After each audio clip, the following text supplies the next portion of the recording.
Ok, saludamos eh, primeramente a esa buenos días para todos.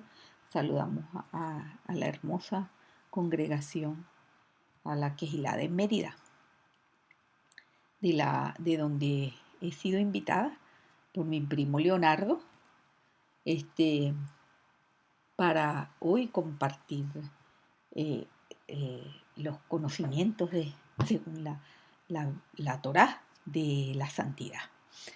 Hoy tenemos el placer, yo agradezco a mi primo por la invitación. Mi nombre es Anabel Erice y les hablo desde Miami, Florida, aquí en Estados Unidos, ¿no? Eh, bueno, primeramente voy a orar para que el Señor tome el control de todo, ¿no?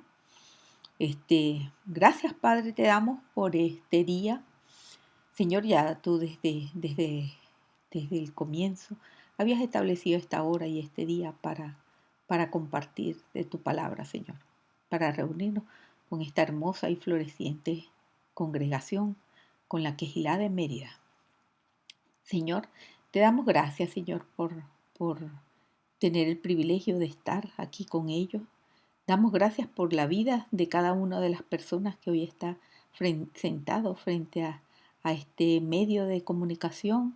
Damos gracias por esta posibilidad, por la tecnología, Señor, de poder llegar y alcanzar y traspasar las fronteras, de poder llegar con tu palabra, Señor, a cualquier lugar y rincón del planeta. Señor, te pedimos que tú quites, elimines toda distracción, toda preocupación de las mentes y los corazones de quienes están hoy aquí congregados. Te pedimos, Señor, que tú sanes toda herida de sus corazones, que tú alivies sus cargas, mi Padre amado, y que la palabra que hoy traemos haga rema en los corazones de cada uno de los que forman esta congregación. Señor, te pedimos que tú también llenes mi boca, llenes todo lo que sale de mí, de mi pensamiento y de mi corazón para hablar y que siempre vaya unido a la palabra, Señor. Que no haya alteración ni distorsión en ninguna de mis palabras hoy aquí. Bendecimos también a las cabezas de esta congregación, a esos sacerdotes, a los que guían a la grey de esta hermosa quejilá. Gracias, Padre, te damos en el nombre poderoso de Yeshua. Amén, amén, amén. Entonces, bueno, sin más, vamos a comenzar deseando a todos un Shabbat Shalom para todos. Entonces, bueno, comencemos. Vamos a hablar de la santidad, ¿no? Entonces, exploremos la profundidad y riqueza del concepto de la santidad de Dios, tal como se revela en las raíces hebreas de la fe cristiana. Descubriremos cómo esta verdad fundamental moldea nuestra comprensión de Dios y nuestra relación con Él. Entonces, se llama santo a Dios más veces que todopoderoso y se presenta esta parte de su dignidad más que ninguna otra. Esta cualidad va como calificativo junto a su nombre más que ninguna otra. Podemos decir también que santo es uno de los atributos del Padre Eterno, unido a otros atributos más que son exclusivos del Padre Eterno. Pero hay ciertos atributos únicos de Dios que no se reflejan en los seres humanos, como por ejemplo ser eterno, ser inmutable, ser omnipresente, ser omnisciente, ser omnipotente y ser autosuficiente. Pero hay otros atributos que sí son compartidos en cierta medida con los seres humanos. Y esos son el ser soberano, el ser santo, el ser justo, el ser amor y el ser misericordioso. Estos últimos sí, de alguna manera, son compartidos con el ser humano, porque hay personas que son soberanas, que sustentan poder, decisión en el mundo, ¿no? Hombres cuyo poder se les ha dado, ¿no? Gobierno se le ha dado. Este, el ser santo, porque el Señor dice, sé santo porque yo soy santo. Entonces eso también es un atributo que es compartido. El ser justo, no nunca como el Señor, pero intentamos ser justos, ¿no? Entonces, bueno, aquí nos dice que en la lámina que esa palabra santo es el calificativo que más se nombra, ¿no? Nunca se nos habla de su gran nombre o su sabio nombre, sino de su poderoso nombre y sobre todo de su santo nombre. Antes cuando nombraba los tributos del Padre Eterno, eh, eh, de- nunca, nunca jamás se escucha con tanto énfasis otro de los atributos como el atributo de ser santo, ¿no? Eh, la Biblia hace énfasis en este atributo y dice santo, santo, santo es el Señor, ¿no? Entonces, nunca escuchamos todopoderoso, todopoderoso, todopoderoso, tres veces, ninguno de los otros atributos, o eterno, eterno, eterno, o soberano, soberano, soberano, nunca se repiten como se repite este atributo de santo, santo, santo, santo. Entonces, este es su mayor título, el título de honor, ser santo. En esta cualidad resalta toda la majestad y respetabilidad de su nombre. Él es santo. El significado de santo. La palabra santos en plural viene de la palabra hebrea kedoshim. Está en plural por su terminación en in y significa separado, apartado, distinguido, consagrado y santo. En este caso sería en plural santos. ¿Por qué? Por esta terminación en in. ¿Verdad? Y viene de la raíz hebrea kadosh en singular, que significa santo, sagrado, sacro. O sea, que Elohim es kadosh, es santo. Entonces, yo quise traer aquí a manera de información de la concordancia Strong esas palabras, esos significados.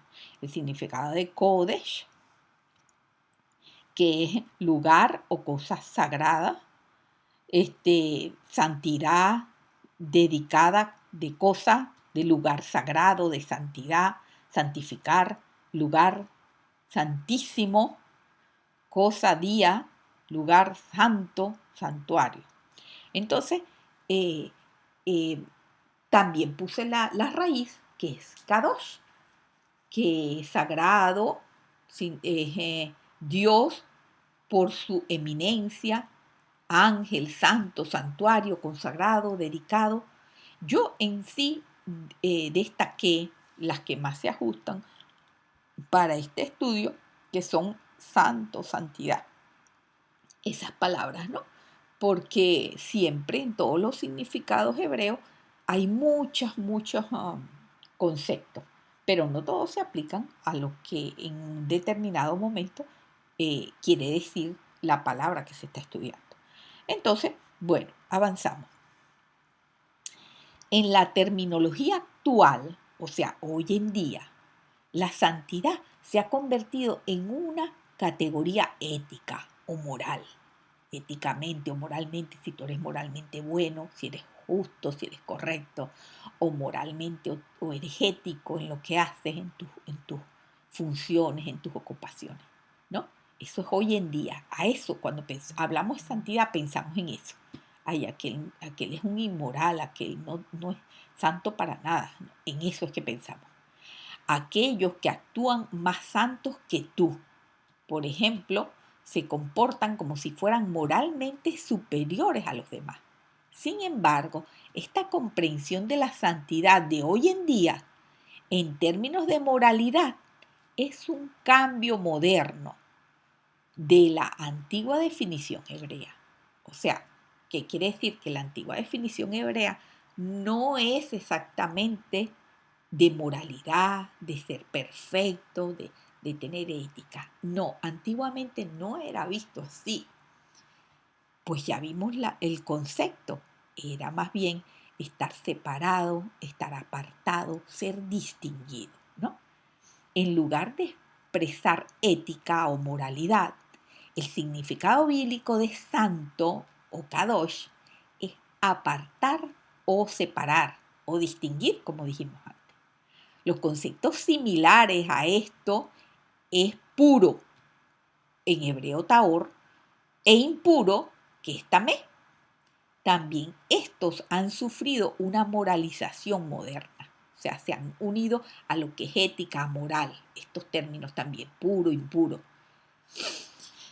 Pero estas ideas no tienen que ver más con la separación que con el pecado o la salvación. Pero estas ideas tienen que ver más con la separación que con el pecado o la salvación. Lo que estábamos hablando antes no es unido a lo que es moralidad, ética, perfecto, puro, limpio, incorruptible. No, es más a estar separado, apartado, ¿no? Entonces, al usar este tipo de términos, la Torá o las leyes se encarga de especificar a Israel los contornos de limpieza y contaminación que permitieron el vínculo más estrecho posible entre Elohim y la humanidad. El Eterno anhelaba vivir cerca o entre su pueblo. Por eso, a través de la Torá y las leyes, él dio a Moisés todas esas especificaciones para que hubiese limpieza, para descontaminar lo impuro, para que esa humanidad o ese pueblo pudiera estar cerca de él. Ese era su anhelo. Entonces, en medio de la Torá, Elohim les dice a los israelitas a través de Moisés: sed santos, kedoshim, porque yo, el Señor tu Dios, soy santo, kadosh. Eso lo conseguimos en Levíticos 19:2. Eso lo conseguimos en Levíticos 19:2. ¿Y qué significa esta frase de sed santos? Porque yo, el Señor tu Dios, soy santo. ¿Qué significa? El mandamiento de esto difícilmente puede significar que Israel debe ser moralmente recto, justo, como Dios en el cielo. Lo que decimos antes es que ese no era el concepto hebreo, la idea, lo que la palabra hebrea significaba. No era que quería que fueran rectos o justos. No, no. El Señor sabía que el ser humano tiende a caer, tiende a pecar, ¿no? Entonces, incluso poco antes de esta declaración, que Él dice aquí: sé santo, porque yo, el Señor, tu Dios, soy santo, de Levítico 19:2, antes de esa declaración divina, el Señor establece el sistema de sacrificios para hacer expiación por todas las iniquidades de los hijos de Israel. Eso está en Levíticos 16:21, donde él le dice, especifica que se deben apartar esos machos perfectos, machos cabríos sin mancha, para que sobre ellos cayese el pecado, ¿ve? Y se hiciera sacrificio con esos animalitos.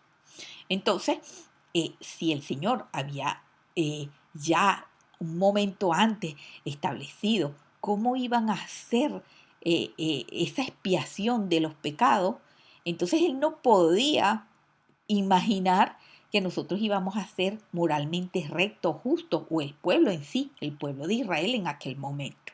Eso no era lo que el Señor quería. Entonces, ¿qué era lo que el Señor realmente quería? Dios le ofrece a Israel una red de seguridad divina, porque el cielo sabe que la humanidad tiende a transgredir los mandamientos, o sea, a caer, a pecar, a errar. Por lo tanto, ser santo no significa ser perfecto sin pecado como Dios. En cambio, santo significa separado de los demás. Israel debía estar apartado de las naciones que lo rodeaban.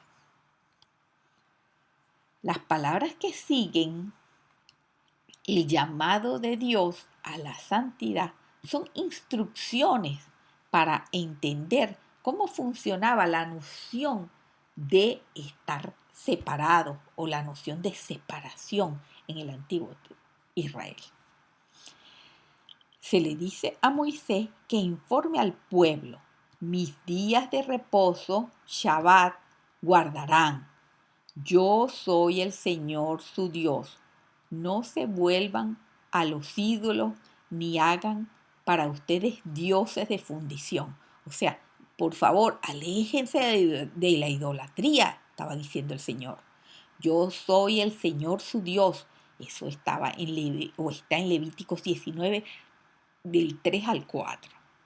Entonces, las naciones que no eran Israel no guardaban el Shabbat y además estaban completamente postradas a la idolatría y hacían ídolos de metal para representar a sus diversos dioses en la adoración.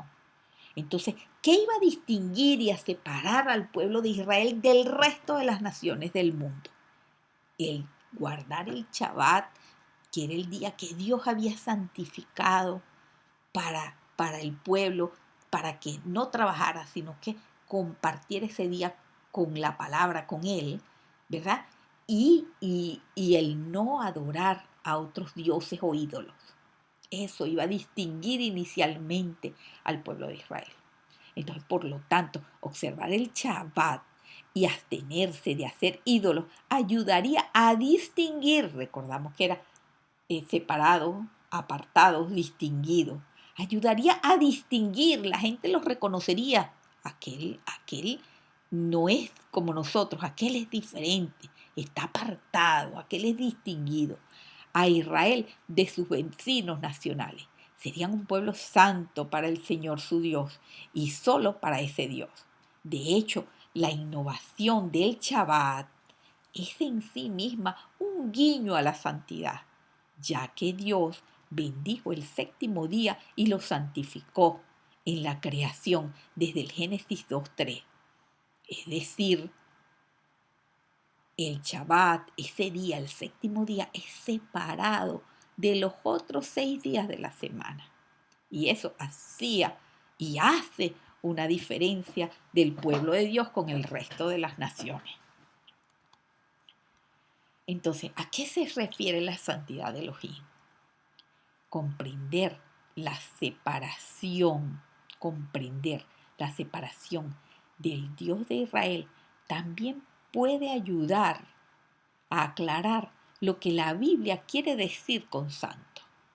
Cuando Dios le ordena a Israel que sea santo, porque yo, el Señor tu Dios, soy santo, que lo acabamos de leer en Levíticos 19:2, esta afirmación subraya el hecho de que el Dios de Israel fue apartado de los dioses de otras naciones. Al comienzo de los llamados 10 mandamientos, en realidad en hebreo se les llama las 10 palabras Aseret Haddevarim. Haddevarim significa palabras, está en plural por la terminación in, palabras en plural. Y Aseret significa 10 o décima, ¿ok? Entonces por eso dicen que no es tanto la traducción como 10 mandamientos, mandatos, sino 10 palabras, porque es el significado exacto de la traducción del hebreo, ¿no? Entonces, Dios ordena a Israel: no tendrás otros dioses, Elohim, en plural también, Elohim, y con minúscula, no tendrás otros dioses fuera de mí. Cuando buscamos en Éxodo 23 está esta afirmación que dice: no tendrás otros dioses fuera de mí, y también lo podemos conseguir en Deuteronomio 5:7. Pero cuando nosotros literalmente en las escrituras vamos al original hebreo, dice que los israelitas no deben tener otros dioses delante de mi rostro, dice Elohim, porque utiliza realmente la palabra al-Panay. Y Panay significa rostro, cara. ¿Ok? Entonces realmente en el hebreo lo que dice, no tendrás otros dioses delante de mi rostro. Lo que significa que el pueblo de Dios no debe adorar a ninguna otra deidad además de la suya. Entonces veamos bien lo que dice aquí. Si bien muchos lectores modernos hoy en día han entendido que estas palabras significan que no existen otros dioses además del Dios de Israel, el versículo afirma exactamente lo contrario. Precisamente porque existen otras opciones para la adoración, Dios le ordena a Israel que mantenga sus ojos en el rostro del Señor. El Dios de Israel era santo o apartado de otros dioses. Por lo tanto, el pueblo escogido del Señor debía también ser santo, al igual que su Dios. Entonces, entendemos que el Señor sabía que habían otras opciones para adorar, que habían otros dioses, habían dioses como Moloch, habían dioses, infinidad de diosas, la diosa Easter, había muchos a quienes adorar, él lo sabía, estaba plagado de deidades, y por eso el Señor decía a su pueblo, ojo, vengan a mí, solo yo soy su Dios, y soy un Dios celoso, que no quiero compartirlos con nadie, solo a adorarme a mí. Entonces, sin embargo, en la Biblia la idea de la santidad es aún más grande y más rica.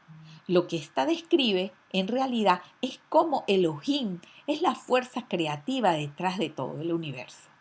Elohim es el único ser con el poder de crear un mundo lleno de belleza y vida. Así que todas estas habilidades hacen de Elohim alguien completamente único.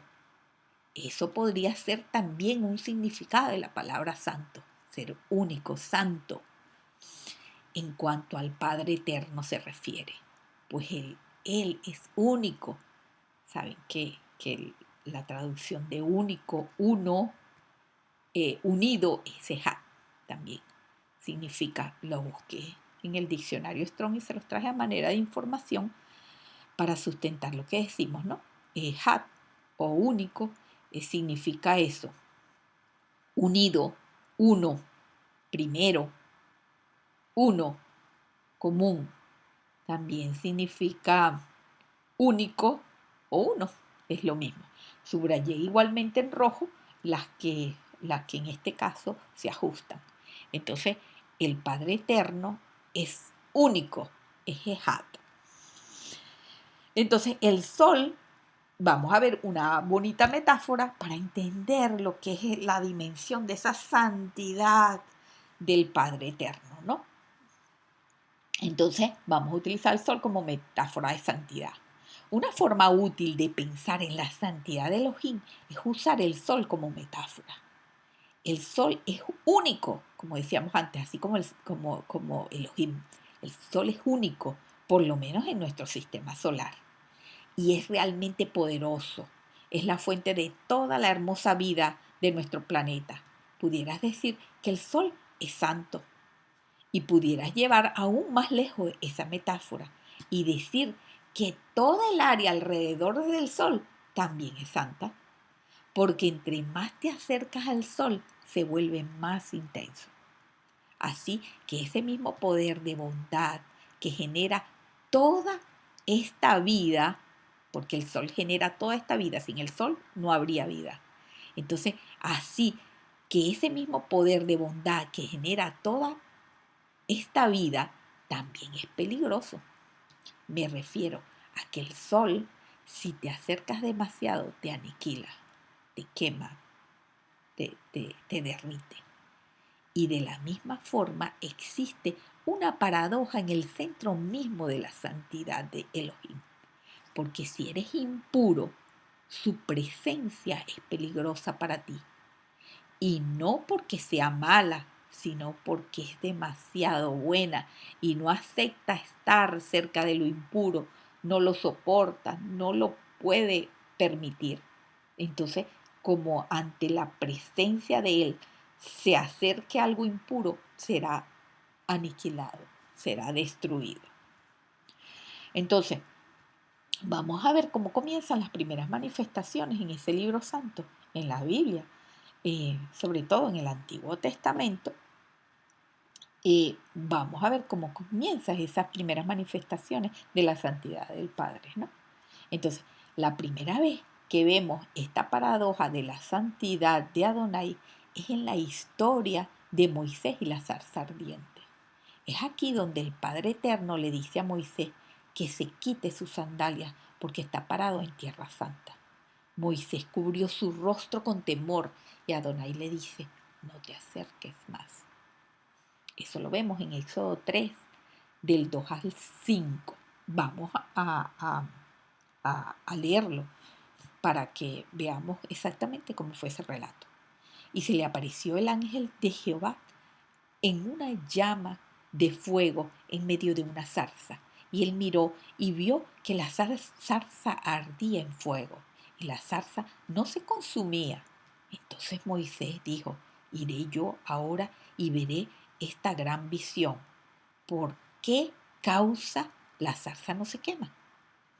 Viendo Jehová que él iba a ver, lo llamó Dios de en medio de la zarza y dijo, Moisés, Moisés.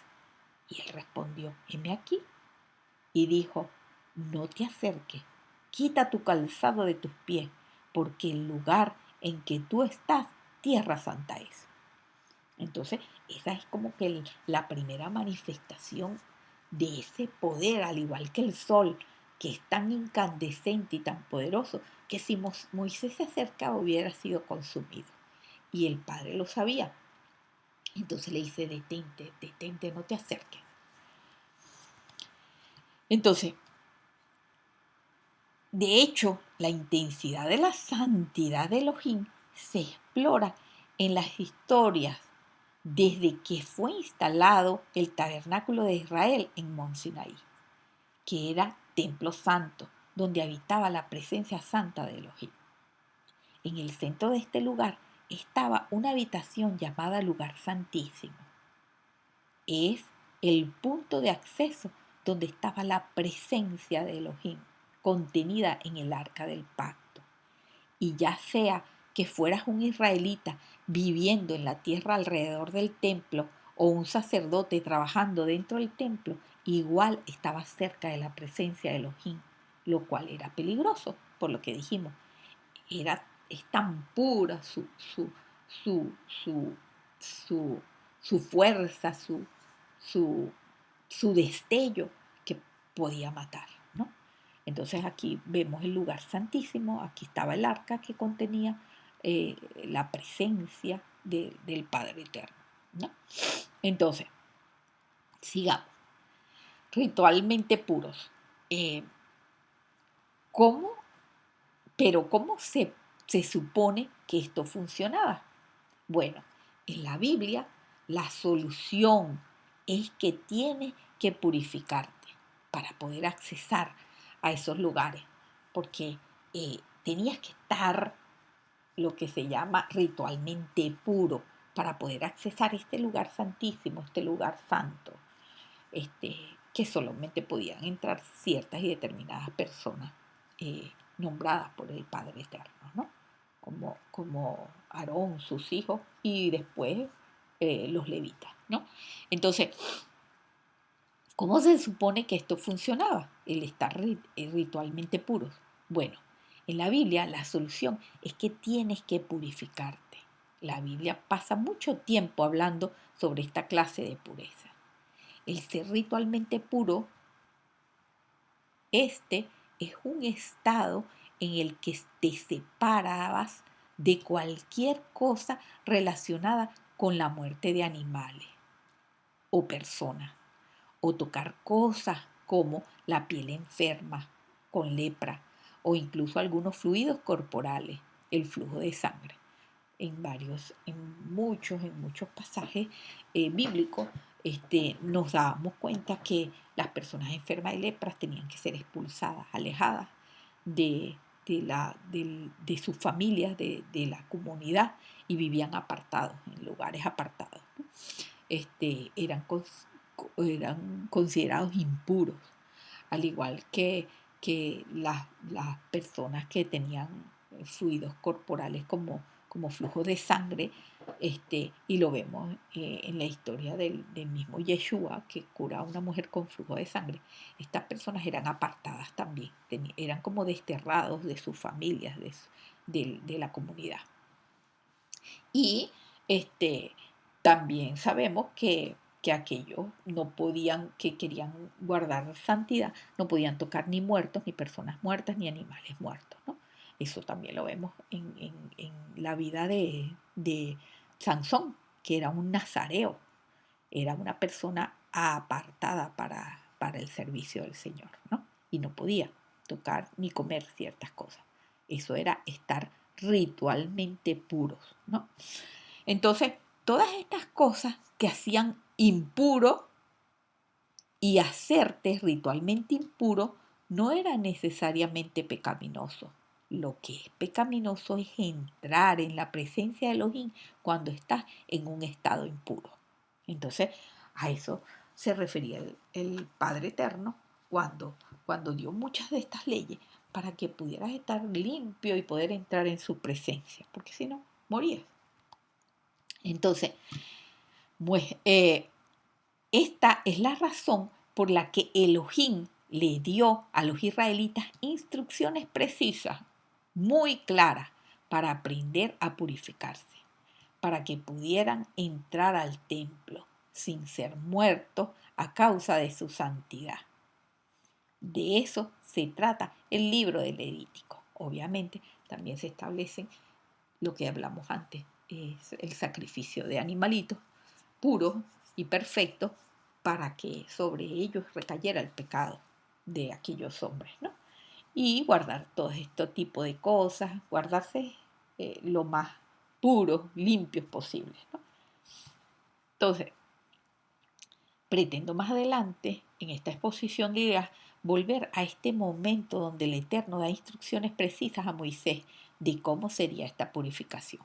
Pero por el momento vamos a avanzar un poquito en esa santidad del Padre Eterno.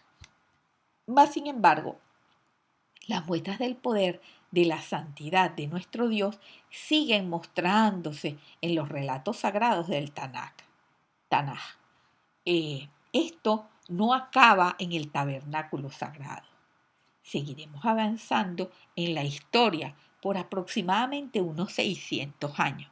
Así que en las escrituras encontramos la interesante historia de un profeta llamado Isaías.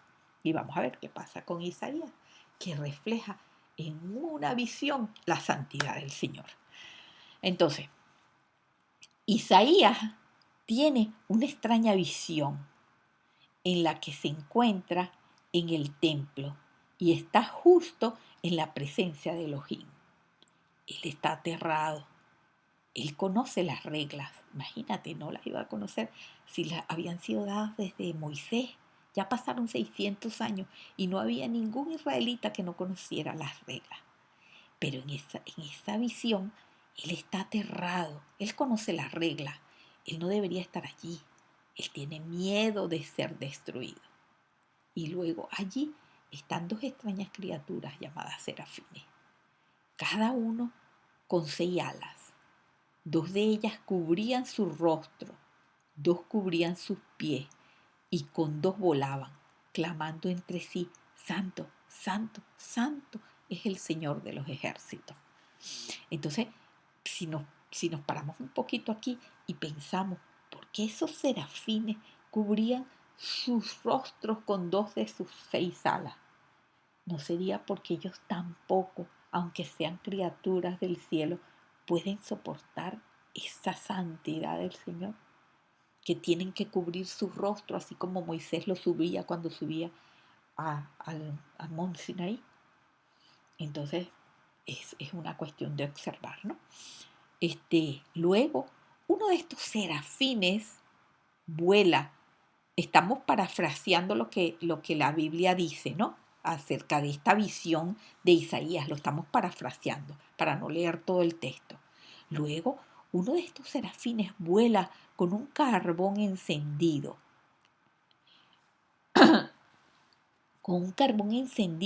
hacia Isaías y sella sus labios y dice algo muy extraño: es quitada tu iniquidad y perdonado tu pecado. ¡Wow! Con un carbón sobre sus labios. La palabra dice que él dice, oh, ¿qué hago yo aquí? Si soy pecador de boca, soy pecador de palabra, ¿no? Soy inicuo, pues. Entonces, en ese momento, vuela el serafín a él y con el carbón sella sus labios. Y le dice algo muy extraño: es quitada tu iniquidad y perdonado tu pecado. ¡Wow! Entonces ese carbón encendido purifica a Isaías de alguna manera. Y es sorprendente, porque normalmente si tocas algo impuro, eso te transmite su impureza automáticamente. El que tocaba a los leprosos eran contaminados inmediatamente. ¿Ves? Igual que el animal muerto. Entonces, si tocabas algo impuro, se transmitía su impureza. Pero aquí no. Pero ahora tenemos una nueva idea de que tienes un carbón, un objeto muy puro y santo que te limpia a ti de pecado, que te santifica. Y eso tocó a Isaías y le transmitió su pureza. Entonces Isaías no es destruido por la santidad de Elohim, es transformado por ella. Interesante, ¿no? También podemos decir que esta visión de Isaías, que es Isaías 6.3, para que lo tengan presente, también vemos algún pasaje parecido cuando hablamos de Apocalipsis 4, del 8 al 11. Eso describe también la adoración celestial de Dios en el cielo, donde los cuatro seres vivientes proclaman santo, santo, santo. Igual coincide, ¿no? La visión de Juan en Apocalipsis con la visión de Isaías, ¿no? Antiguo Testamento Isaías, Nuevo Testamento Juan. Entonces, en ese libro de Apocalipsis también habían cuatro seres vivientes que proclamaban santo, santo, santo es el Señor, Dios Todopoderoso, el que era, el que es y el que ha de venir. Eso dice la palabra. En el 4.8 específicamente menciona a los cuatro seres vivientes que tenían cada uno 6 alas también, igual que que estos serafines tenían 6 alas, pero con la diferencia de que alrededor de ellos y por dentro estaban llenos de ojos. Y no cesaban ni día ni noche de decir: santo, santo, santo es el Señor, ¿verdad? Entonces, bueno, avanzamos. Hay un desarrollo más. Esta vez es acerca de otro profeta llamado Ezequiel. Eso es más o menos unos 150 años después del ministerio de Isaías. Entonces, Ezequiel tiene una visión donde él está parado en el templo y ve agua goteando del templo. Esta agua se convierte en un torrente. Estamos parafraseando lo que dice la palabra para no leer todo el contexto, ¿no? Y luego crece hasta convertirse en un río profundo que comienza a fluir a través del desierto, dejando un rastro de árboles verdes detrás de él. Sabemos que son tierras desérticas, mucha aridez, ¿no?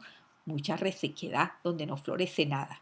Sin embargo, con esta visión de Ezequiel, él veía que por donde el río pasaba dejaba mucho verdor hacia atrás, puro verdor, árboles, todo, ¿no? Y además atravesaba por el medio de la ciudad, ¿no?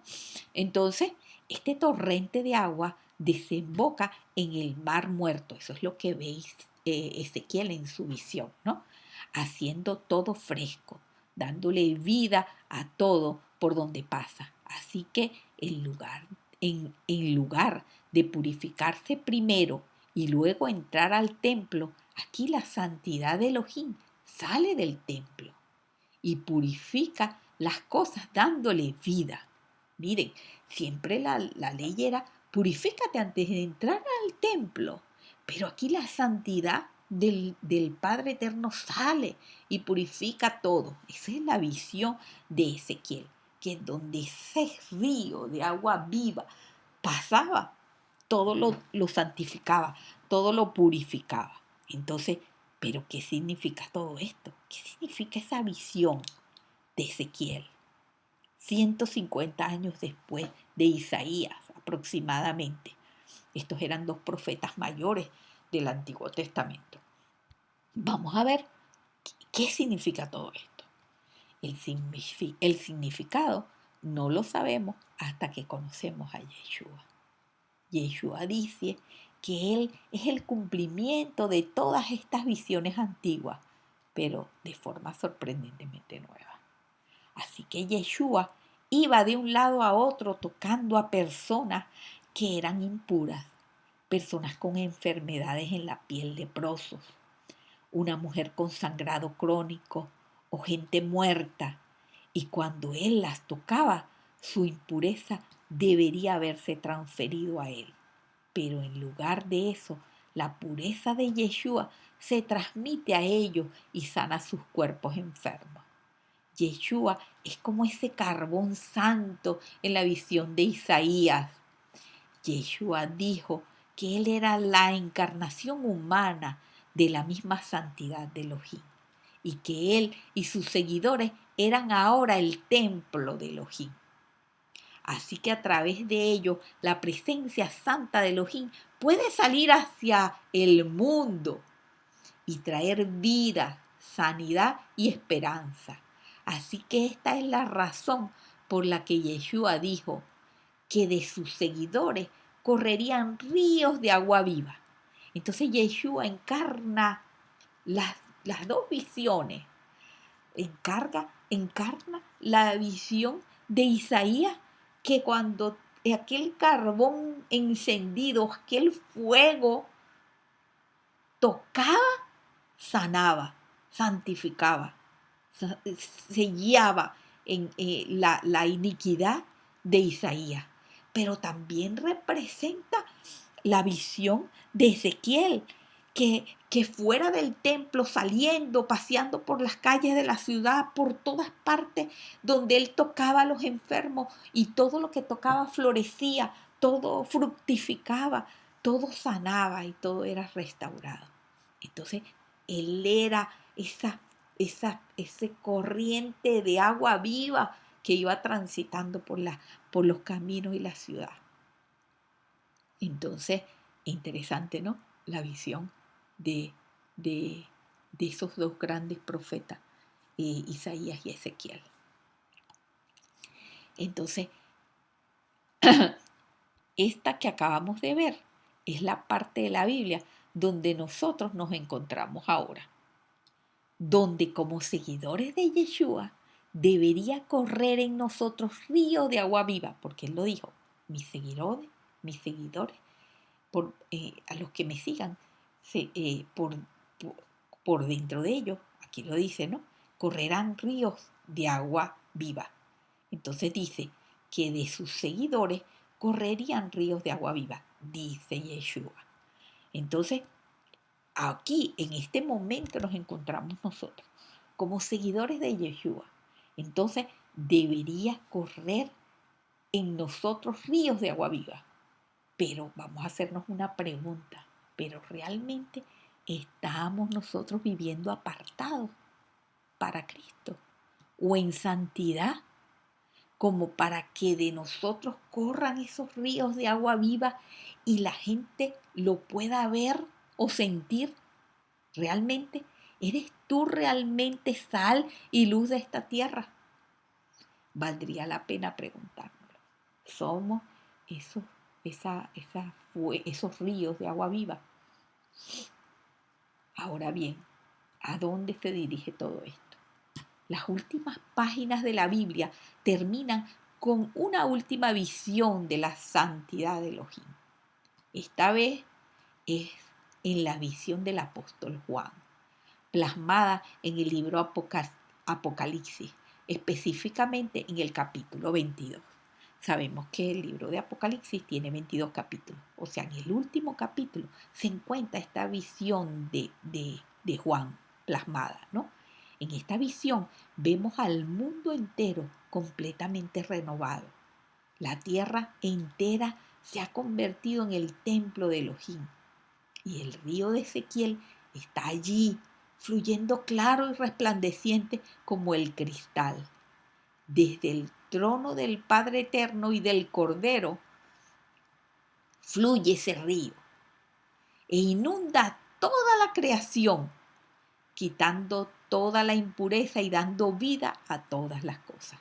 Esa es la visión de Juan en Apocalipsis, capítulo 22. Es la nueva Jerusalén, es lo que va a fluir, es lo que veremos, esos ríos o mares de cristal, que significan la pureza, la santidad, la victoria.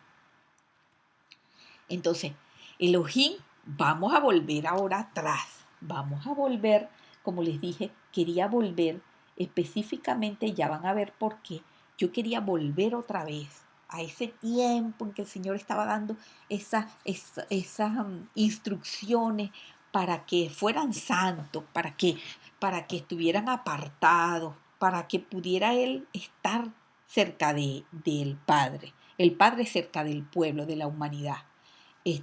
Porque ese era el anhelo del Padre inicialmente. Lastimosamente, bueno, como ya sabemos, no se pudo. Pero ese era el anhelo del Padre. Entonces, vamos a volver a esos días en que Él da muchas de las instrucciones y para que eso fuera posible, para que pudiera Él habitar entre la humanidad. Entonces, ya que pudimos rápidamente ver cómo se manifiesta bíblicamente la santidad de Elohim, ahora vamos a entrar en la Torá, específicamente en el libro de Éxodo, para saber exactamente cómo empezó a manifestarse y a fluir en el pueblo de Israel la santidad del Eterno. Hachén quería habitar cerca de su pueblo, pero sabía que su santidad no podría ser soportada por el hombre, a menos que se santificaran y expiaran sus culpas. Entonces debía instruir a Moisés para ello. Entonces aquí es donde vamos a retroceder y vamos a ir específicamente a lo que es el capítulo de Éxodo 30, ¿no? Pero voy a parafrasear rapidito lo que ocurre un poquito antes de Éxodo 30, ¿no? Entonces vamos a hablar a partir del versículo 19. Voy a parafrasear lo que ocurre en esos versículos antes de llegar al 30, ¿no? Entonces, a finales del versículo 19 y comenzando el 20, el Eterno comienza a dar instrucciones para que el pueblo no traspase los límites de la montaña o morirían. Si ellos traspasaban esos límites o querían ir a ver a Hashem, ellos morirían. Ya en el capítulo 23 dice que no pueden, ya son las primeras leyes que da el Padre, los primeros decretos, cumplan esto, ¿no? Él dice que en el 23 de Éxodo, él dice, no pueden adorar dioses ajenos delante de él, lo que vimos hace un rato, que no pueden delante de sus rostros, de su cara, no pueden adorar a otros dioses, ¿no? Eso ya lo da en el 23. Luego en el 20:10 les habla de guardar el Shabbat. Más o menos estoy parafraseando lo que va aconteciendo, como el día de reposo, sin hacer ningún trabajo. Dice que él hizo el día de reposo y lo santificó. En los 21, en Éxodo 21, capítulo 21 y 22, da leyes civiles para la convivencia. Y en el 23 da las leyes morales.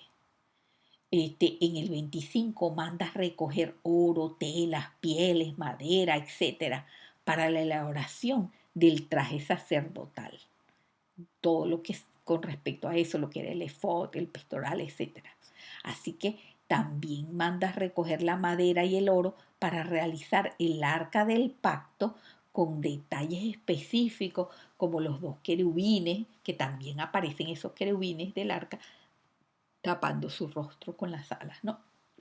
El candelero, etcétera. En el capítulo 26 de Éxodo, eh, habla de lo que es la fabricación del tabernáculo con las cortinas, todo, o sea, especifica el tamaño, las alturas, las distancias, todo exactamente. El 27 habla de la fabricación del altar con madera de acacia, todos los detalles. El 28 designa a Aarón y a sus 4 hijos como sacerdotes y especifica la elaboración exacta de sus trajes, de las telas que iban a utilizar, todo, cuáles son las piedras que iba a llevar, lo que es el pectoral, todo exactamente fue detallado allí. El 29 habla de cómo debía hacerse la consagración de los sacerdotes, el sacrificio con los animales que se debía llevar a cabo. Y este, en, en todo esto ya llegamos a lo que es el versículo 30, que es específicamente el capítulo que voy a continuación a hablar. Todas estas instrucciones ocurren durante los 40 días donde Moisés está en la montaña bajo la presencia del Eterno, pero aún no han sido entregadas las tablas de piedra, los 10 mandamientos aún no han sido entregados. Esto es un preámbulo que él da. Todo esto es perfeccionado después en Levítico, pero aquí está dando las primeras instrucciones. Ok, vamos. Cuando llegamos a Éxodo 30, que es el capítulo que yo quería llegar, vamos a especificar un poquito más, vamos a hablar un poquito porque me pareció importante y bien lindo de cómo aquí se manifiesta la santidad y lo que el Señor quería, ¿no? Realmente, ¿no? Entonces, cuando llegamos a Éxodo 30, a partir del capítulo 11, Elohim da la instrucción a Moisés para levantar a aquellas personas que iban a trabajar en todo lo concerniente al mobiliario y a la construcción del tabernáculo. Él hizo toda una escogencia por sus profesiones, por todo. Todo eso está desde Éxodo 30:11, ¿no? Luego en el 30, del 18 al 21, estamos aquí parafraseando para no poner todo exacto. El Eterno especifica a Moisés cómo debe hacer una fuente de bronce con base de bronce para lavatorio, lo que llamaban un lavacro. Esa debía estar ubicada entre el tabernáculo de reunión y el altar. Dijo Elohim, aquí sí lo pusimos textual, dijo Elohim, cuando entren al tabernáculo de reunión, se lavarán con agua para que no mueran. Se lavarán las manos y los pies y lo tendrán por estatuto perpetuo, a Aarón y su descendencia por sus generaciones. Eso después fue también transferido esa orden, ese decreto a los levitas, ¿verdad? A la tribu de Leví, que eran los sacerdotes. Entonces debían, en ese lavacro como debían lavar sus manos y sus pies para no morir. Estas eran instrucciones del Eterno tratando de compartir, de convivir con ese pueblo que él amaba. Entonces, eh, a partir del versículo 22, especificó Hachén también a Moisés cómo debía ser hecho el aceite de santa unción, el Mishach Kodesh. O sea, este aceite era una expresión de la santidad de Elohim. Era para ungir todo el mobiliario del tabernáculo, así como también el arca del testimonio. Estas especificaciones indicaban las medidas exactas, las especias que iba a llevar, la preparación. Eso podemos conseguirlo en el versículo 30, versículo 32, capítulo 30, versículo 22. Podemos ver específicamente cómo habla de todo eso, ¿no? Pero yo quise citar aquí textualmente un pedacito que dice: También ungirás a Aarón y a sus hijos y los consagrarás para que sean mis sacerdotes, dijo Elohim. Entonces aquí podemos ver lo que es el tabernáculo, el lugar santo y el santísimo. Y también Levíticos 8, del 10 al 12, especifica lo mismo. Los objetos materiales del tabernáculo debían ser ungidos primero. El tabernáculo mismo, los muebles del lugar santísimo y el del lugar santo y los muebles del atrio, al final debían ser ungidos los sacerdotes. O sea, todo este mobiliario, el candelero, la mesa de propiciación, todo tenía del arca, todo tenía que ser ungido ese aceite de unción santa que el Eterno en el 30, en Éxodo 30:22 especificó cómo iba a ser. Era un aceite de santa unción. Kodesh es santo y Mizhat es unción. Entonces, el Mizhat Kodesh, esa especificación. Entonces, ponemos aquí citamos esos versículos, Éxodo 30:31, que nos habla un poco de lo que el Señor quería que fuera ese aceite. Entonces dice, y hablarás a los hijos de Israel diciendo, este será mi aceite de la santa unción por vuestras generaciones. Sobre carne de hombre no será derramado, ni haréis otro semejante conforme a su composición. Santo es, Kadosh es, y por santo lo tendréis vosotros. Cualquiera que compusiere ungüento semejante y que pusiere de él sobre extraño, será cortado de entre su pueblo. Imagínense lo fuerte, ¿no?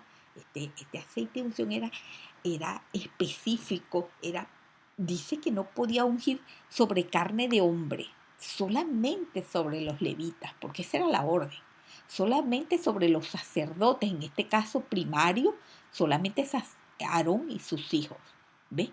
Entonces no podía ungirse ningún otro hombre fuera de estos eh, designados por el Señor para el sacerdocio, ¿no?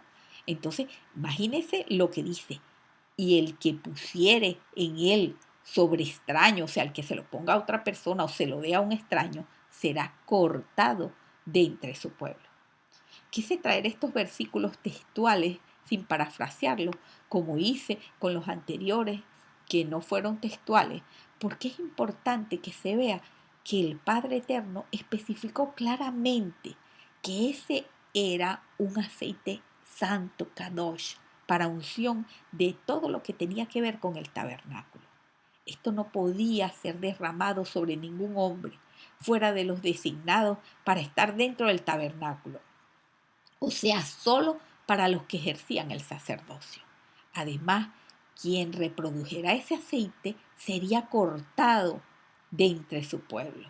Y cuando hablamos de la palabra cortado, no se refiere necesariamente a muerte, que también esa palabra significa muerte en el hebreo, pero en este caso no se refería necesariamente a muerte. En este caso se refiere más que todo a ser expulsados del pueblo de Israel.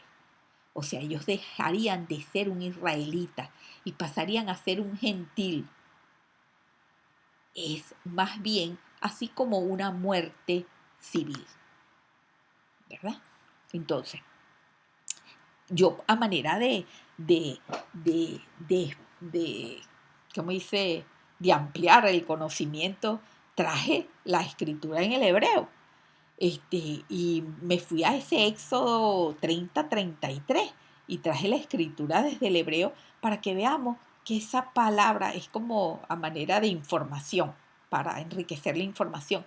Esta palabra que se utilizó en ese momento no es de cortar, la palabra cortar, que se utilizó, se tradujo como cortar, no significa exclusivamente morir, que vas a ser muerto, ¿no? Como todo el mundo dice, cortar es que lo vas a matar. No, también significa muerte, pero no en este caso, ¿no? Entonces, aquí pusimos las escrituras en hebreo. Sabemos que las escrituras en hebreo se hacen de atrás hacia adelante, ¿verdad? Y termina aquí. Este es el versículo 33 y vemos que arriba tienen el numerito. Este numerito es la concordancia Strong, donde podemos nosotros ubicar estas palabras, ¿no? Entonces, yo aquí, en este caso, la enmarqué en un rectángulo verde, que es la palabra que vamos a buscar, que ha sido traducida como cortado, que es cortado. Pero vamos a ver su significado exactamente, ¿no? Este, puse en esta esfera roja que enmarqué la palabra que significa cortar, en este caso fue traducida como cortar, ¿no? Dice Wetnik Karak, ¿no? Que es esta palabra karat, karat. Utiliza, esta es la raíz, ¿no? Esta karat. Entonces, yo obviamente generalmente busco estas escrituras del hebreo, con esta también se consigue en español, pero yo prefiero buscarla en el inglés porque generalmente es como más exacta, un poco más exacta, ¿no? Que la del español ha sufrido un poco más de variación. Esta está como unida a lo que es el King James, a la Biblia King James en inglés, ¿no? Entonces yo hice aquí la traducción, dice, cualquiera que prepare algo parecido o cualquiera que ponga algo de esto sobre un extraño, será cortado de su pueblo. Aquí, cortado de su gente, de su pueblo. Ok, entonces yo me fui a la concordancia Strong, inmediatamente busqué 3772 y busqué la palabra karat, aquí, karat, ¿no? Que es la raíz y significa cortar, efectivamente, como fue traducida, cercenar, rebanar, separar.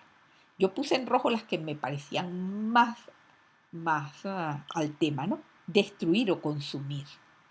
Entonces dice hacer una alianza, pacto, hacer una alianza o convenio originalmente al cortar carne o pasar entre los pedazos. Eh, Cuando nosotros veíamos Génesis, en un ritual que hace Génesis perdón, que hace el Padre Eterno un pacto con Abraham, él pasa, cortan la carne de de unas vacas, ponen también unas palomas, unas aves, y las ponen, y el Eterno hace el ritual él, porque este era un pacto unilateral que venía por parte del Eterno con Abraham. No sé si ustedes recuerdan o saben de ese pasaje, ¿no? Entonces es algo así, como una alianza, convenio, cortar carne y pasar entre los pedazos. El Eterno, el resplandor de él pasaba por los pedazos de carne, porque las vacas, las redes habían sido partidas en dos pedazos y se ponían de lado a lado y él pasaba por esos pedazos. Es un pacto, una alianza, ¿no? Entonces, dice acabar alianza, amputar, apartar, arrebatar, borrar, celebrar, concretar, cortador, cortar, derribar. Ves que tiene una palabra solamente en el hebreo, tiene mucho significado. Entonces hay que ver cuando están las traducciones a cuál se ajusta más. Desaparecer. Yo aquí puse apartar, porque en este caso es como que apartan a la persona del pueblo, la sacan, es una muerte civil, no es que es muerto, no es que es exterminado, sino que es apartado, deja de ser israelita. Entonces, deshacer, destruir, dividir, exterminar, extinguir, matar, morir, ¿ves? Que también significa matar, morir, pactar, perder, perecer, poner, quebrar, quitar, raer, talar. Entonces, bueno, a manera de información, pero vamos a retomar nuestro tema. Esto era como una información para que supieran y avalar lo que les estoy diciendo, que no es necesariamente cuando decía que sería cortado del pueblo, si entregaban ese aceite a otras personas, o lo echaban sobre otra persona, no necesariamente quiere decir que iba a morir, ¿no? Entonces, ni cuando cada vez que nos dicen en la palabra que será cortado, quiere decir que vas a morir, ¿no? Entonces, bueno, eso. Entonces, la fabricación y uso del incienso santo, vamos a hablar de eso, ¿no? Antes estábamos hablando del aceite de unción, ahora también, inmediatamente después, en los versículos 34 y 36, el Padre Eterno habla a Moisés acerca de un incienso santo que se debe fabricar allí también, dentro del lugar, que no puede salir de allí, que es un incienso Kodesh, santo, que debe hacerse ahí y que tampoco puede salir de ese lugar. Entonces, de la misma manera, en los versículos del 34 al 36, indicó Hashem a Moisés cómo y con qué tipo de especias debía fabricar el incienso puro para el tabernáculo. Este incienso era incienso santo, incienso Kodesh. Éxodo 30 del 37 al 38. Recuerden que siempre estamos en Éxodo 30 porque ese es el capítulo que quise desarrollar aquí, ¿no?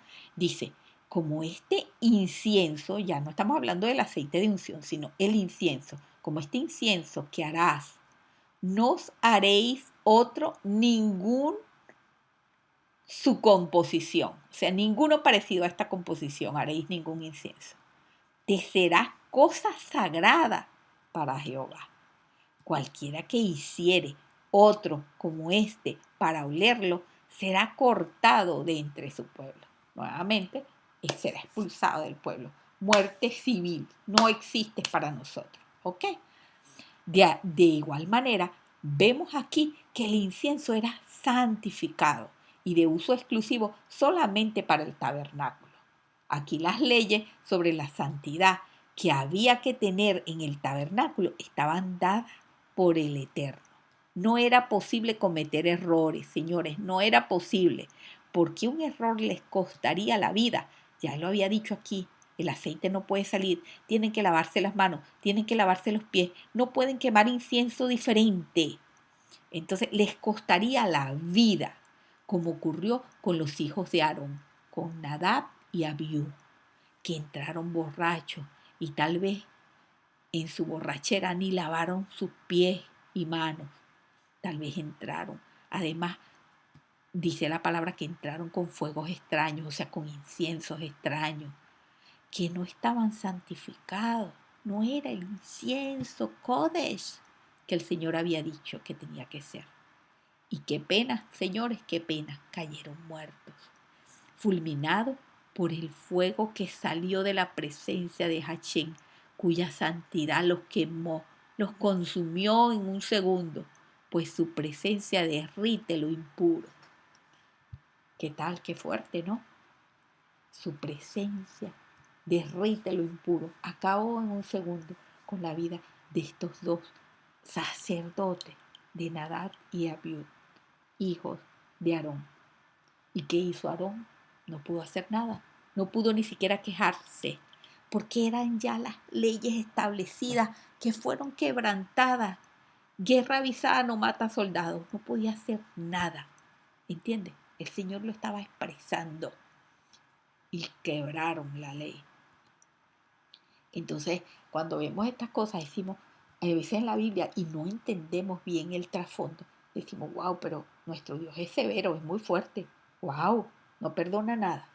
No, es que todo fue dicho, ¿entiendes? Y no es porque Él quiere hacerlo, es porque su presencia es tan pura, es tan santa, que lo quema todo, todo lo impuro y lo impuro y lo corrupto, lo lleno de iniquidad, lo aniquila. Entonces, tanto el tabernáculo como el inmobiliario y cada cosa que en él había, incluyendo el aceite y el incienso, eran una unidad compacta. Todo era una unidad, todo formaba parte de algo único, una unidad. Era también único, unidad, uno, como vimos anteriormente. Cuando Adonai mandó hacer el tabernáculo, lo hizo para que fuera uno, compacto, que no hubiera brechas, y el aceite y el incienso de sanidad,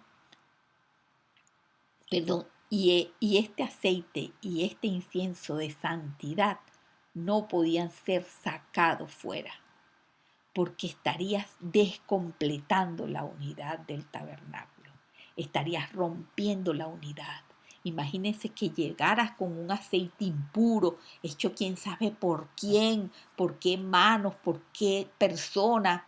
¿Entiendes? Gente con iniquidad, gente con cargas, con pecado. No podía ser un aceite cualquiera, no podía ser un incienso cualquiera como llegaron estos hijos de Aarón al tabernáculo. No podía venir nada de afuera, todo tenía que ser una unidad compacta, santa, santificada. ¿Ok? Entonces, esto era para ungir las cosas sagradas, porque entre ellas hay comunicación. O sea, hay relación entre una cosa Kodesh y otra cosa Kodesh. Es como cuando la Biblia nos dice, no te unas a yugos desiguales con un incrédulo. Si tú eres parte del Kodesh, de los santos, si tú eres parte del santo, mi querido y amado hermano, no te puedes unir con alguien que no sea Kodesh, porque no va a salir nada bueno. La relación va a terminar mal. No son yugos iguales. Ok. Ni siquiera el aceite de santa unción podía ser para ungir a los reyes. Figúrate tú. Este aceite de santa unción ni siquiera podía ser para ungir a los reyes. El Señor había dicho, no puede ser sacado de aquí, no puede ser puesto sobre persona, hombre alguno, sobre extraños, no puede. Entonces no podía ser ni siquiera para ungir a los reyes. Este aceite era exclusivo para ungir las cosas del tabernáculo. Así que los reyes nunca fueron ungidos con aceite Kodesh, porque el rey no entraba en el tabernáculo. La mayoría de los reyes tenían sobre sí muchas iniquidades. Estamos entendiendo la intensidad de esto. Entonces, ¿por qué creen ustedes que el Padre Eterno dijo que si ese aceite y ese incienso Kodesh no podían ser sacados de allí? Y el que los replicara sería cortado de entre el pueblo. ¿Por qué creen que el Padre hizo eso? Ok, la respuesta es porque si sacabas esas cosas Kodesh de su lugar, se convertirían en idolatría. El pueblo estaba desesperado por adorar cualquier cosa, ¿no? Así como hicieron en esos 40 días que no fue nada. Ellos habían visto tanta poder, tanta magnificencia en su llegada al Sinaí del Padre, cómo había abierto el mar, cómo se había liberado de los egipcios, cómo habían vivido esas pestes y ninguno de ellos había muerto, cómo les daba el maná, cómo todo. Y habían visto tanta magnificencia del Padre Eterno. Y Moisés sube 40 días a la montaña donde el pueblo no supo ni de Moisés ni del Padre. Y solo en 40 días ellos se volvieron locos y armaron aquel becerro de oro. Porque ellos estaban desesperados, eran idólatras, se habían levantado en Egipto, en tierra de idolatría. Entonces el Padre Eterno lo sabía, por eso daba las reglas claras. Entonces decía, no puedes sacar el incienso. Es porque si sacas esas cosas Kodesh de su lugar, se convertirían en idolatría. Miren lo que pasó con la serpiente de cobre de Hashem. Perdón, la serpiente de cobre que Hashem ordenó hacer. Esa serpiente de cobre para un objetivo específico, era para sanación. Y luego la pusieron afuera y se hizo un culto idolátrico. Le pedían a la serpiente, como si era la serpiente la que hacía el milagro. ¿Entiendes? No le pedían a su Dios, a su amado y omnipotente, omnipresente Dios, sino a la serpiente, como si era la cosa, el instrumento, lo que tenía el poder. Si tú sacas este aceite y lo pones afuera o fuera y dices, venga y compre el aceite de la unción de santidad, esto se vuelve idolatría y se vuelve profano, se profana, porque la gente cree que el poder está en el aceite o en el incienso y a Dios que se quede allá en el cielo. ¿Ves? A Dios ni te tomo en cuenta, ni te pido, ni nada.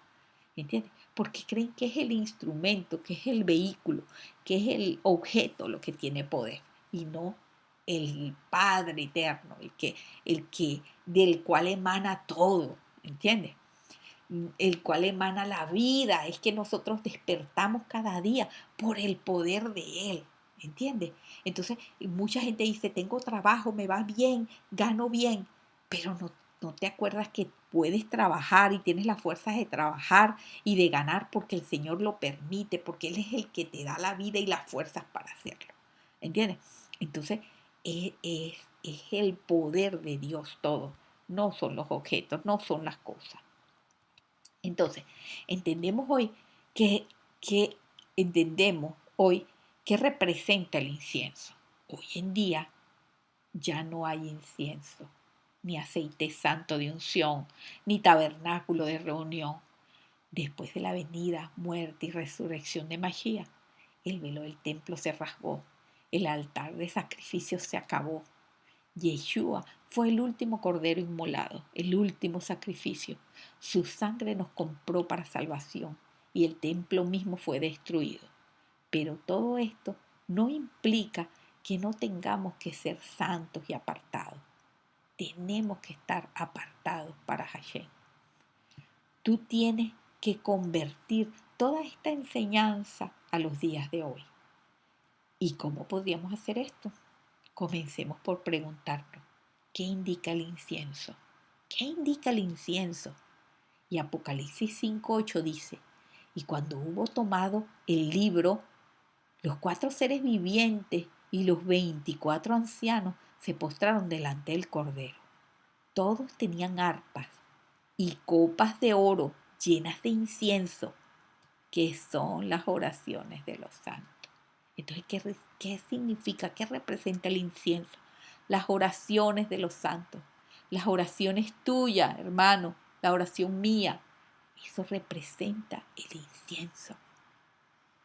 Apocalipsis dice que lo subrayé aquí en amarillo, que el incienso, las copas de oro llenas de incienso, que son las oraciones de los santos. Hay otro versículo también ahí en Apocalipsis, creo que en el 8, que también vuelve a repetir lo mismo, si no me equivoco. Entonces, ¿podemos orar todas las religiones juntos? Entonces, si el incienso es la oración de los santos, quiere decir que el incienso es tu oración y mi oración. Entonces, no podemos unirnos con un incrédulo o un pagano a orar. Por ejemplo, si todos somos del mismo Dios, como dicen algunos por allí, incluso lo dice el Papa, entonces significaría que todos podemos orar juntos. Por ejemplo, un cristiano con un hindú. No, de ninguna manera. Yo no puedo orar con el hindú, porque mi oración es Kodesh, santa. Mi oración es santa. Aunque suene como suene, no me puedo ir a dar las manos y orar con el hindú que adora a Hare Krishna. No se puede. Y tenemos que ser firmes en eso. Por eso hay que entender lo sagrado que para Dios era, al grado que gente moría de isofacto. Por ello, no andemos mezclándonos con el mundo, uniéndonos con lo profano. Debemos estar apartados para Hashem. Nuestra oración, nuestro proceder es Kodesh, debe ser Kodesh. El Señor dijo, sé santo porque yo soy santo. Sé apartado porque yo soy también apartado. Recordemos nuevamente nuestra Biblia. En 2 Corintios 6:14 dice, no os unáis en yugo desigual con el incrédulo, porque ¿qué compañerismo tiene la justicia con la injusticia? ¿Y qué comunión la luz con las tinieblas? Entonces, no te acuestes en relaciones ilícitas o estarías profanando el templo del Espíritu Santo. No comas cosas o animales impuros. La Torá, el Pentateuco lo establece, cuáles son los animales puros y los animales impuros que debemos comer o no. porque es parte de la santidad. Profanas tu cuerpo, que es el templo de Dios. Yo tengo primero que predicarle al hindú para que se arrepienta antes de ir a orar con él. Yo puedo orar por él, pero no con él. Esto es así, es determinante. Esto es así. Cuando los hijos de Israel regresaron de Babilonia e iban a construir el templo, vinieron los samaritanos, ofreciendo ayudar en la construcción, alegando que adoraban al mismo Dios. Veamos qué dice Esdras en el capítulo 4, en los versículos del 2 al 3. Esto aconteció cuando Nehemías iba a construir el copero del Señor, tú sabes, del rey, perdón. Nehemías iba a construir el templo que había sido derribado, ¿no? Este, esto, esto es más o menos en los años 500 y picos, 550 y pico antes de Cristo, ¿no? En el tiempo de Esdras, de Zorobabel. Entonces vamos a ver qué acontece aquí cuando estas personas llegaron de Babilonia y van a reconstruir el muro, ¿no? Entonces dice, vinieron a Zorobabel y a los jefes de las casas paternas y les dijeron, edificaremos con vosotros. Estos son los samaritanos los que vinieron, ¿no? A Zorobabel y a los jefes de las casas paternas. Y les dijeron, edificaremos con vosotros, porque como vosotros buscamos a vuestro Dios. Y a él ofrecemos sacrificio desde los días de Esarhadón, rey de Asiria, que nos hizo venir aquí. Zorobabel, Yeshua y los demás jefes de las casas paternas de Israel dijeron, no nos conviene edificar con vosotros casa a nuestro Dios, sino que nosotros solo las edificaremos a Jehová, Dios de Israel, como nos mandó el rey Ciro, rey de Persia. Entonces ellos inmediatamente, aquí se ve, no querían, no, ellos decían, nosotros también seguimos su Dios, pero ellos sabían que eran samaritanos, que no podían mezclarse, porque ellos eran pueblos de idolatría, ¿entiendes? No podían mezclarse. Entonces ellos dijeron, no, ustedes no van a poner manos sobre ese templo santo que es para nuestro Dios. Nosotros solo edificaremos casa a nuestro Dios. Fueron determinantes, ¿ves? Entonces quería poner pues este parte de Esdras del libro de Esdras textualmente para que vieran, ¿no? Que esto es así, que es definitivo. Nosotros tenemos que tener claridad de quiénes somos y estar claros de que hay cosas que no podemos permitir en nuestras vidas. Entonces nosotros tenemos que tener conciencia de quién somos. Y ojo, esto no es de arrogancia, no es así. Es que debo ser consciente que soy Kodesh, apartado, distinguido por Dios. El procedimiento y la santidad no se negocian. Y aquí, en este procedimiento sobre la santidad del templo, acabamos de ver que todos los elementos son unos, son ejad. Uno solo es una unión. ¿Qué dijo Mashiach, Yeshua, en el capítulo 17 del Evangelio de Juan, conocido como el discurso sacerdotal o la oración sacerdotal de Yeshua? Y dice así, Juan 17, del 20 al 21. Mas no ruego solamente por estos, sino también por los que han de creer en mí por las palabras de ellos, o sea, nosotros los que veníamos atrás. Él no estaba solamente orando por los que estaban allí presentes, por sus apóstoles, por aquellos que estaban oyendo en aquel momento. Él estaba orando por aquellos que vendrían, por los que creerían en esas palabras que han trascendido hasta hoy. ¿Ve?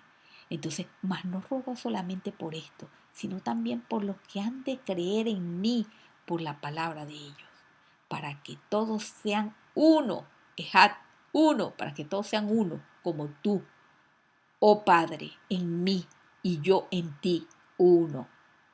Que también ellos sean uno en nosotros, para que el mundo crea que tú me enviaste. Mashiach oró por nosotros, para que fuésemos uno con Él. Así que nosotros somos Kodesh. No podemos unirnos a Él si estamos impuros, si no estamos apartados. No podemos, señores. Tenemos que ser santos porque Él es santo y lo dice en su palabra. Así que nosotros somos Kodesh para Él. Somos pertenencia suya. Somos uno con Él. No podemos estar siendo uno con el mundo. Pero yo, perdón, y por eso también dice Santiago 4:4, oh almas adúlteras, ¿no sabéis que la amistad del mundo es enemistad contra Dios? Cualquiera pues que quiera ser amigo del mundo se constituye en enemigo de Dios. Lo subrayé en resaltador amarillo. ¿Y por qué Yeshua se enojó con los mercaderes que estaban en el templo? Dice Mateo 21:12-13. Y entró Yeshua en el templo de Dios y echó fuera a todos los que vendían y compraban en el templo y volcó las mesas de los cambistas y las sillas de los que vendían palomas.